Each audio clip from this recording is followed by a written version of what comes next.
നിശബ്ദത. മിക്ക ആളുകളും മൗനമെന്നാൽ ബലഹീനതയെന്നാണ് കരുതുന്നത്.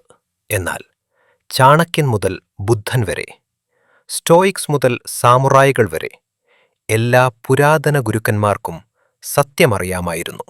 മൗനം ശക്തിയുടെ അഭാവമല്ല, മൗനം നിയന്ത്രണത്തിൻ്റെ സാന്നിധ്യമാണ്. ഇന്ന് നിശബ്ദത അല്ലെങ്കിൽ മൗനം ആധുനിക ജീവിതത്തിൽ നിങ്ങൾക്ക് വഹിക്കാൻ കഴിയുന്ന ഏറ്റവും ശക്തമായ ആയുധങ്ങളിൽ ഒന്നായിരിക്കുന്നത് എന്തുകൊണ്ടെന്ന് നമുക്ക് പരിശോധിക്കാം. നമസ്കാരം. മോട്ടീവ് ഇൻസൈറ്റ്സിലേക്ക് വീണ്ടും സ്വാഗതം. പുരാതന ജ്ഞാനത്തെ ആധുനിക ജീവിതത്തിൽ പ്രയോഗിച്ച് നമ്മുടെ ചിന്തകളും തീരുമാനങ്ങളും ശക്തമാക്കാനും സ്വപ്നങ്ങളെ യാഥാർത്ഥ്യമാക്കാനും നമുക്ക് ഒരുമിച്ച് യാത്ര ചെയ്യാം. നിങ്ങൾക്കിതുപോലുള്ള അറിവുകൾ നഷ്ടപ്പെടാതിരിക്കണമെങ്കിൽ ആദ്യമായി ഈ വീഡിയോ കാണുന്നവർ ചാനൽ സബ്സ്ക്രൈബ് ചെയ്യുകയും ബെൽ ഐക്കൺ അമർത്തുകയും ചെയ്യുക. 1. മൗനം നിങ്ങളുടെ മനസ്സിനെ സംരക്ഷിക്കുന്നു. ബഹളമയമായ ലോകത്ത് മിക്ക ആളുകളും തൽക്ഷണം പ്രതികരിക്കുന്നു. അവർ ചിന്തിക്കാതെ സംസാരിക്കുന്നു. അവർ വ്യക്തതയില്ലാതെ വാദിക്കുന്നു. അവർ മനസ്സിലാക്കാതെ പ്രതികരിക്കുന്നു. പുരാതന ആചാര്യന്മാർ വിശ്വസിച്ചിരുന്നത് നാവ് ശാന്തമാകുമ്പോൾ മനസ്സ് മൂർച്ചയുള്ളതാക്കുന്നു. നിങ്ങൾ മൗനം പാലിക്കുമ്പോൾ നിങ്ങളുടെ മനസ്സിന് സാഹചര്യം വ്യക്തമായി കാണാൻ കഴിയും.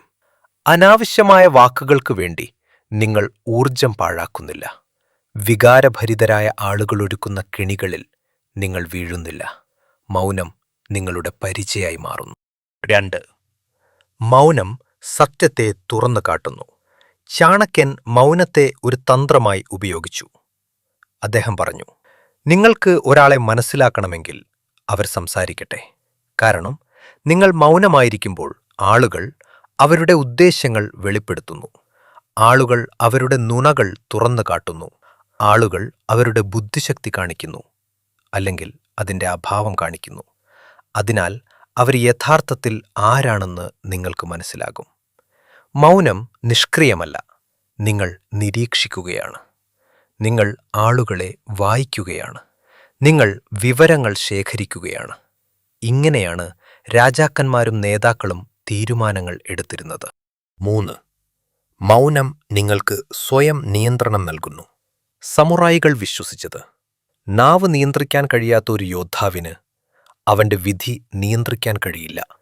നിങ്ങൾ മൗനം പാലിക്കാൻ പഠിക്കുമ്പോൾ ശക്തമായ എന്തെങ്കിലും സംഭവിക്കുന്നു. നിങ്ങളുടെ വികാരങ്ങൾ സ്ഥിരമാകും. നിങ്ങളുടെ കോപം കുറയുന്നു. നിങ്ങളുടെ ശ്രദ്ധ മെച്ചപ്പെടുന്നു. നിങ്ങളുടെ തീരുമാനമെടുക്കാനുള്ള കഴിവ് അസാധാരണമാകുന്നു. മൗനം നിങ്ങൾക്ക് പ്രതികരിക്കാനുള്ള കഴിവ് നൽകുന്നു. ആ വ്യത്യാസം വിജയികളെ സൃഷ്ടിക്കുന്നു. 4. മൗനം നിങ്ങളുടെ പ്രവൃത്തികളെ ഉച്ചത്തിലാക്കുന്നു. ബുദ്ധൻ പഠിപ്പിച്ചു, നിങ്ങളുടെ മൗനം നിങ്ങളുടെ വാക്കുകളേക്കാൾ അവരെ അസ്വസ്ഥരാക്കും.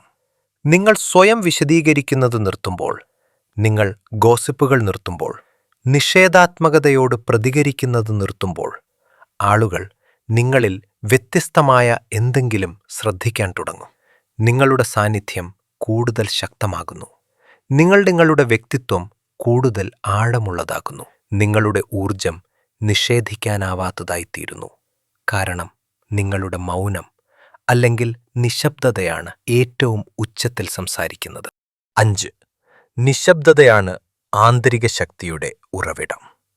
പുരാതന ഭാരതത്തിൽ ഋഷിമാർ, സന്യാസിമാർ, യോദ്ധാക്കൾ എല്ലാവരും മൗനത്തിൻ്റെ ഘട്ടങ്ങൾ പരിശീലിച്ചിരുന്നു. എന്തുകൊണ്ട്? കാരണം മൗനം മനസ്സിനെ ശുദ്ധീകരിക്കുന്നു. അത് നിങ്ങളുടെ ആന്തരിക ലോകത്തെ പുനഃസജ്ജമാക്കുന്നു. അത് നിങ്ങളുടെ ഇച്ഛാശക്തിയെ പുനരുജ്ജീവിപ്പിക്കുന്നു. അറിയിപ്പുകൾ, ബഹളങ്ങൾ, ശബ്ദകോലാഹലങ്ങൾ, വാദപ്രതിവാദങ്ങൾ, അഭിപ്രായങ്ങൾ എന്നിവയാൽ നിറഞ്ഞ ഇന്നത്തെ ലോകത്ത് മൗനം നിങ്ങളുടെ സൂപ്പർ പവറായി മാറുന്നു. വ്യക്തമായി ചിന്തിക്കാൻ ഇത് നിങ്ങളെ സഹായിക്കുന്നു. ആഴത്തിൽ പ്രവർത്തിക്കുക, സമാധാനപരമായി ജീവിക്കുക, ആത്മീയമായി വളരുക. നിശബ്ദത അല്ലെങ്കിൽ മൗനം എന്നാൽ ഓടി ഒളിക്കലല്ല. മൗനം ഭയമല്ല. മൗനം ബലഹീനതയല്ല.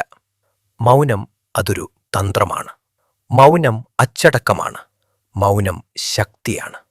നിങ്ങൾ കുറച്ച് സംസാരിക്കുകയും കൂടുതൽ പ്രവർത്തിക്കുകയും ചെയ്യുമ്പോൾ ലോകം വ്യത്യസ്തമായി ശ്രദ്ധിക്കുന്നു. അതുകൊണ്ട് ഇന്നു മുതൽ ബുദ്ധിപൂർവം സംസാരിക്കരുത്. നേതാക്കളും സന്യാസിമാരും യോദ്ധാക്കളും പ്രാവീണ്യം നേടിയ പുരാതന ആയുധമായ മൗനം പരിശീലിക്കുക. ഇന്നത്തെ വീഡിയോയിലെ വിവരങ്ങൾ നിങ്ങൾക്ക് ഇഷ്ടമായെങ്കിൽ ഈ വീഡിയോ ലൈക്ക് ചെയ്യാനും ഹൈപ്പ് ചെയ്യാനും ഷെയർ ചെയ്യാനും മറക്കരുത്. നിങ്ങളുടെ അഭിപ്രായങ്ങളും നിങ്ങൾക്കുള്ള സംശയങ്ങളും കമന്റ് ചെയ്യുക. ഇതുപോലുള്ള കൂടുതൽ വീഡിയോകൾക്കായി മോട്ടീവ് ഇൻസൈറ്റ്സ് സബ്സ്ക്രൈബ് ചെയ്യാനും മറക്കരുത്.